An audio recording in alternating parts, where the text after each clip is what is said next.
பூமிக்கு வரப்போகிறார். முதலாவதாக நம்முடைய பாவங்களுக்காக இந்த பூமியில் மனிதனாக வந்தார். பாவத்தின் சம்பளம் மரணம். நாம் ஆதாம் ஏவாள் ஆதி தாய் தகப்பன் பாவத்தில் இருந்தது. பாவம் செய்த நிமித்தம் நாம் தாயின் வயிற்றிலே பாவத்தில் கற்பம் தரித்தோம். நாம் எல்லோரும் பாவிகளாய் இருக்கிறோம். பாவத்தின் சம்பளம் மரணம். நம்முடைய பாவங்கள் மன்னிக்கப்பட வேண்டுமானால் இரத்த சிந்துதல் இல்லாமல் பாவம் மன்னிப்பு இல்லை. பாவத்தின் சம்பளம் மரணம். நம்முடைய மரணத்துக்கு பதிலாக இயேசு இந்த பூமிக்கு மனிதராக வந்தார். நாம் மரணத்தை ஏற்றுக்கொள்வதற்கு பதிலாக இயேசு நம் மீது வைத்த அன்பின் நிமித்தமாக அவர் மரணத்தை ஏற்றுக்கொண்டார். நமக்கு ஜீவனை கொடுத்தார். நமக்கு ரத்தம் சிந்தில்லாமல் பாவ மன்னிப்பு இல்லை. நம்முடைய பாவங்கள் மன்னிக்கப்பட வேண்டுமானால் ரத்தம் சிந்தப்பட வேண்டும். அந்த ரத்தம் பரிசுத்தமான ரத்தமா இருக்க வேண்டும். இயேசு ஒருவரே பரிசுத்தர். இயேசுவின் ரத்தமே பரிசுத்தமான ரத்தம். இயேசுவின் ரத்தம் நம் பாவங்களை கழுவி சுத்திகரிக்கும். இயேசுவே பரலோகத்துக்கு உரியவர். இயேசுவே பரலோகத்துக்கு செல்லும் ஒரே வழி. இயேசு சொல்கிறார், நானே சத்தியமும் ஜீவனும் வழியுமாய் இருக்கிறேன் என்று. இயேசு அல்லாமல் பரலோகம் செல்ல முடியாது. உங்கள் பாவங்கள் மன்னிக்கப்படாமல், உங்கள் பாவங்கள் கழுவப்படாமல் ஒருவரும் பரலோகம் செல்ல முடியாது. இயேசுவின் ரத்தத்தினால் கழுவப்பட்டால் ஒழிய நம்முடைய பாவங்கள் மன்னிக்கப்படாது. நம்முடைய பாவங்கள் மன்னிக்கப்படவில்லை என்றால் நாம் பரலோகம் செல்ல முடியாது.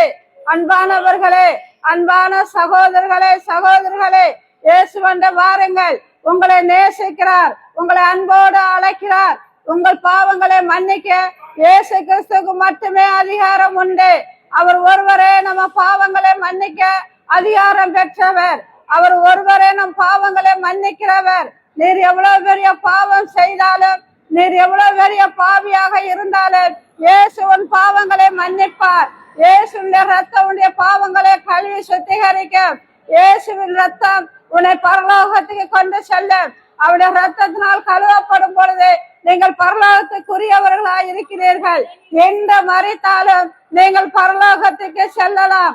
நமக்கு நாளை என்பது நிச்சயம் அல்ல. இப்பொழுது இந்த நிமிஷம் நாம் மறித்தாலும் நாம் பரலோகம் செல்லலாம். நாம் மறித்தால் நமக்கு இன்னொரு வாழ்வு இருக்கிறது. நம்முடைய வாழ்வு இந்த பூமியிலே போவது அல்ல. நமக்கு இன்னொரு வாழ்வு உண்டு. அந்த வாழ்வு தான் பரலோகத்தில் நித்தியமா நாம் இருக்க போகிறது.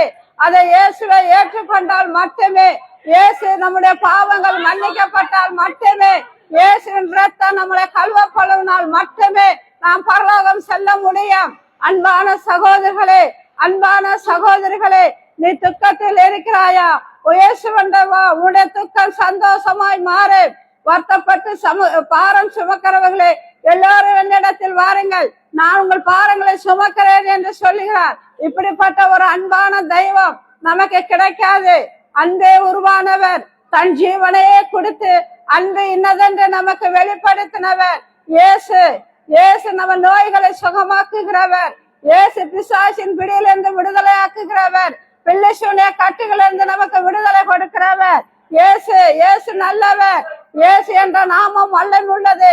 இயேசு கிறிஸ்துவின் ரத்தம் வல்லமை உள்ளது. இயேசு கிறிஸ்துவின் ரத்தத்தினால் பிசாசை ஜெயிக்கலாம்.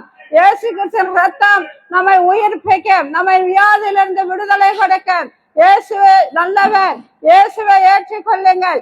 இயேசு உங்களோட பணமோ காசோ கேட்கவில்லை. உங்கள் இருதயத்தில் ஒரு இடம் தான் கேட்கிறார். இயேசு நல்லவர். அன்பான சகோதரிகளே, சகோதரிகளே, நிர்விசாரமாய் இருந்தீர்கள் ஆண்டால் நமக்கு ஐயோ என்று பைபிள் சொல்லுகிறது. நம் இயேசுவை ஏற்றுக்கொள்ளும் பொழுது உங்களுக்கு ரட்சிப்பு உண்டு. இயேசு சொல்லுகிறார், இந்த உலகம் எங்கும் உள்ளவர்களே என்னை நோக்கி பாருங்கள், அப்பொழுது ரட்சிக்கப்படுவீர்கள் என்று இயேசு சொல்லுகிறார். நீங்கள் அவரை பார்த்தால் மட்டும் போதும், அவர் உங்களை பரலோகத்துக்கு கொண்டு செல்லுவார். அவர் பரலோகத்துக்கு சொந்தக்காரர். வானத்துக்கும் பூமியும் உருவாக்கின அவர். தாயின் கருவில் உங்களை உருவாக்கினவர் இயேசு. தாயின் கருப்பத்தில் உருவாக்கின தேவன் இந்த நிமிஷம் வரை உங்களை பாதுகாத்து வந்தவர் இயேசு. உங்கள் தேவைகளை சந்திக்கிறவர் இயேசு. கடன் பிரச்சனையில தவிக்கிறீர்களா? இயேசு வந்த வாருங்கள், அவர் உங்களுக்கு விடுதலை கொடுப்பார். பிசாசின் பிடியிலிருந்து தவிக்கிறீர்களா? இயேசு வந்து வாருங்கள், உங்களுக்கு விடுதலை கொடுப்பார். நோயினால் பாதிக்கப்பட்டிருக்கிறீர்களா? இயேசு வந்து வாருங்கள், உங்களுக்கு சுகம் கொடுப்பார். அற்புதம் செய்கிறவர், அதிசயங்களை காண செய்கிறவர் இயேசு. இயேசு நல்லவர், இயேசு உயர்ந்தவர். இந்த வானத்தின் பூமியை உருவாக்கின தேவன் இயேசு. உங்களையும் என்னையும் உருவாக்கின தேவன் இயேசு. நாம இயேசு ஒருவரே சர்வ வல்லமுள்ளவர். இயேசு ஒருவரே ரட்சகர். இயேசு ஒருவரே உங்களை அன்போடு அணைக்கிறவர். யார் கைவிட்டாலும் உங்களை கைவிடாத தேவன். உங்கள் உறவினர்கள் உங்களை கைவிடலாம், பெற்ற தாய் தகப்பன் உங்களை கைவிடலாம், உங்கள் பிள்ளைகள் உங்களை கைவிடலாம். ஆனால் இயேசு ஒருபோது உங்களை கைவிட மாட்டார்.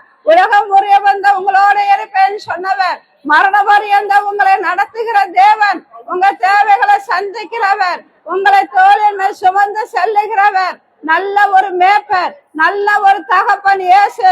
இயேசு வந்த வாருங்கள். அன்புக்காக ஏங்குகிறீர்களா? இயேசு உங்களை அன்போடு நேசிக்கிறார். உங்களை அன்போடு அரவணைக்கிறவர். உங்களை ஆசீர்வதிக்கிற தேவன் இயேசு. உங்களை உண்டாக்குன தேவன் இயேசு. இயேசு நல்லவர். இயேசு ஒருவரே உங்களுக்கு பரலோகம் செல்ல வழியை கொடுப்பவர். அவர் இல்லாமல் ஒருவரும் பரலோகம் செல்ல முடியாது. நீங்கள் எவ்வளவு உழைத்தாலும் எவ்வளவு சொத்து சேர்த்தாலும் நீங்கள் இயேசு இல்லாமல் பரலோகம் செல்ல முடியாது. இயேசு ஒருவரே பரலோகத்துக்கு செல்ல வழி. அவரே இந்த உலகத்துக்கு ஒளியாய் இருக்கிறார். அவரே இந்த உலகத்துக்கு ஒளியை கொடுத்தவர். இருளில் இருக்கிற மக்களை வெளிச்சத்துக்கு கொண்டு வரவே அவர் இந்த பூமிக்கு வந்தார். பிசாசின் விடுதலை இருக்கிறவர்களை விடுதலையாக்கவே இயேசு இந்த பூமிக்கு வந்தார். பாவங்களில் இருக்கிற நம்மை விடுதலையாக்கவே இயேசு இந்த பூமிக்கு வந்தார். சிறைப்பட்டவர்களை விடுதலையாக்கவே இயேசு இந்த பூமிக்கு வந்தார். நம்முடைய பாவங்களையும் சாபங்களையும் அவர் சிலுவையிலே ஏற்றுக்கொண்டார். நம்முடைய நோய்கள் எல்லாம் அவர் சிலுவையிலே சுமந்து தீர்த்து விட்டார். அன்பானவர்களே, உங்களுக்காகவும் எனக்காகவும் தான் அவர் அந்த கல்வாரியிலே தொங்கினார். உங்களுக்காகவும் எனக்காகவும் தான் அவர் அந்த சிலுவையிலே ரத்தம் சிந்தினார். அவர் ஒரு தெய்வம். அவர் சிலுவை சுமக்க வேண்டிய அவசியம் அல்ல. அவர் இந்த உலகத்தை அனைத்தையும் படைத்தவர். இந்த உலகம் அனைத்தும் அவருக்கு அதிகாரம் இருக்கிறது. அவர் சொன்னால் ஆகும், கட்டளையிடான் இருக்க அவ்வளவு அதிகாரம் பெற்றவர். சிலுவையில் தன் உயிரை கொடுத்தார் என்றால் அது உனக்காகவும் எனக்காகவும், உன்னுடைய பாவங்களுக்காகவும் என்னுடைய பாவங்களுக்காகவும் நாம் மறிப்பதற்கு பதிலாக அவர் சிலுவையிலே மறைத்தார். நமக்காக அவர் சிலுவையிலே ரத்தம் சிந்தினார். நமக்காக அடிகளைப்பட்டார். அன்பான அந்த தெய்வத்தை ஒரு நிமிஷம் நீங்க ஏற்றுக்கொள்ளுங்கள். உங்கள் இருதயத்தில் தான் இடம் கேட்கிறார். உங்கள் இருதயத்தில் ஒரு சிறு இடம் கொடுத்து பாருங்கள். அவரை ஒரு தடவை அன்பை நேசித்து பாருங்கள். அவரிடம் இருந்து நீங்களே போக சொன்னாலும் போக மாட்டீங்க. அவ்வளவு ஒரு அன்பான தெய்வம், அவ்வளவு ஒரு அன்பான தெய்வம். மனிதர்கள் நம்ம ஏழையா இருந்தால் ஒதுக்குவார்கள், வியாதியா இருந்தால் ஒதுக்குவார்கள். ஆனா இயேசுவோ, நீ எந்த நிலையில இருந்தாலும் உன்னை நேசிப்பார், உன்னை அன்பு செலுத்துவார், உன்னை அரவணைப்பார். அன்பான தெய்வம் அவரு. உனக்காகவும் எனக்காகவும் ஜீவனையே கொடுத்த அந்த தெய்வம் இயேசு. இயேசு நல்லவர், இயேசு நல்லவர், இயேசு நல்லவர், இயேசு அன்பான தெய்வம். அன்புக்காக இயங்குகிற அன்பான சகோதரர்களே சகோதரிகளே, உங்களுக்கு நிறைவான அன்பை கொடுக்க இயேசு ரெடியாக இருக்கிறார். அவர் கரங்களை நீட்டி உங்களை அழைக்கிறார். அவர் உங்களை அணைத்துக் கொள்ள உங்களை அழைக்கிறார். இயேசு வந்த வாருங்கள், இயேசு வந்த வாருங்கள். அன்பான சகோதரர்களே, இந்த நிமிஷம் நீங்க மறித்தால் எங்க போவீர்கள்? ஒரு நிமிஷம் சிந்தித்து பாருங்கள். இப்ப ஓடுகிறீர்கள், நிர்விசாரமா இருக்காதீர்கள். அதுக்கப்புறம் நாம் என்ன யோசித்தால் ஒன்று நடக்க போவது இல்லை. இப்பொழுது கேளுங்கள். உங்க காதுகளை கொஞ்சம் கேளுங்கள். உங்க இருதயத்தில் கொஞ்சம் இடம் கொடுங்கள். அன்பானவர்களே, அன்பான சகோதரர்களே, உங்களை அன்போடு நாங்க கேட்டுக்கொள்கிறோம். இயேசு ஒருவரே உங்களை மன்னிக்கிறவர். ஐயோ, நான் பாவி, நான் அந்த பாவத்துல எனக்கு விடுதலை கிடைக்குமா என்று சிந்திக்கிறீர்களா? நீ எவ்வளவு பெரிய பாவியா இருந்தாலும் இயேசு உங்களை பாவங்களை மன்னிப்பார். இந்த குடியிலிருந்து விடுதலையாக்கவில்லை என்று தவிக்கிறீர்களா? இயேசு உங்களை விடுதலையாக்குகிற தேவன். இயேசு உங்களை விடுதலையாக்குவார். இயேசு வல்லமுள்ளவர். இயேசு பிசாசின் பிடியில் இருக்கிற விடுதலையாக்குகிறவர். அவர் வல்லமுள்ள தேவன். அவர் சர்வ வல்லமுள்ள தேவன். இந்த வானத்துக்கு பூமியை உண்டாக்கி சர்வத்தை அதிகாரமும் படைத்தவர். இயேசு வந்த வாருங்கள். உங்கள் எல்லா பாவங்களிலிருந்து உங்களுக்கு விடுதலை கிடைக்கும். எல்லா நோய்களிலிருந்து உங்களுக்கு விடுதலை கிடைக்கும். எல்லா பாடுகளிலிருந்து உங்களுக்கு விடுதலை கொடுப்பார். இயேசு வாருங்கள், இயேசு வந்த வாருங்கள். இயேசு உங்களை நேசிக்கிறார், இயேசு உங்களை அழைக்கிறார். இயேசுவே தெய்வம், இயேசுவே உங்களை என்னை உண்டாக்கினவர். இயேசு ஒருவரே தெய்வம், இயேசு ஒருவரே உங்களை உண்டாக்கின தேவன், இயேசு ஒருவரே உங்களை நேசிக்கிறவர், உங்களை அழைக்கிறார். வாருங்கள், இயேசு வந்த வாருங்கள். உங்களை அப்பா என்று அழைக்கிற அந்த உரிமையையும் அதிகாரத்தையும் உங்களுக்கு கொடுக்கிறார். உங்களை பிள்ளைகளாய் ஏற்றுக்கொள்ளுவார், உங்களை பிள்ளைகளாய் அவரை ஏற்றுக்கொள்வார். அன்பானவர்களே, தயங்காதீர்கள், யோசிக்காதீர்கள். இயேசு வந்த வாருங்கள், இயேசுவை ஏற்றுக்கொள்ளுங்கள். இன்று மரித்தால் உங்களுக்கு பரலோக நிச்சயம். நாளை பார்க்கலாம், நாளை மறுநாள் பார்க்கலாம் என்று இருக்காதீர்கள். ஐயோ பரிதாபம், இப்பொழுது இந்த நிமிஷமே உங்களுக்கு ரட்சணை நாள். உங்களுக்கு கடைசி நிமிஷமாக இருக்கலாம், கடைசி நாளாகவும் இருக்கலாம். இயேசுவை ஏற்றுக்கொள்ளுங்கள். அன்பானவர்களே, உங்களை ஆசீர்வதிப்பாராக. ஆமென்.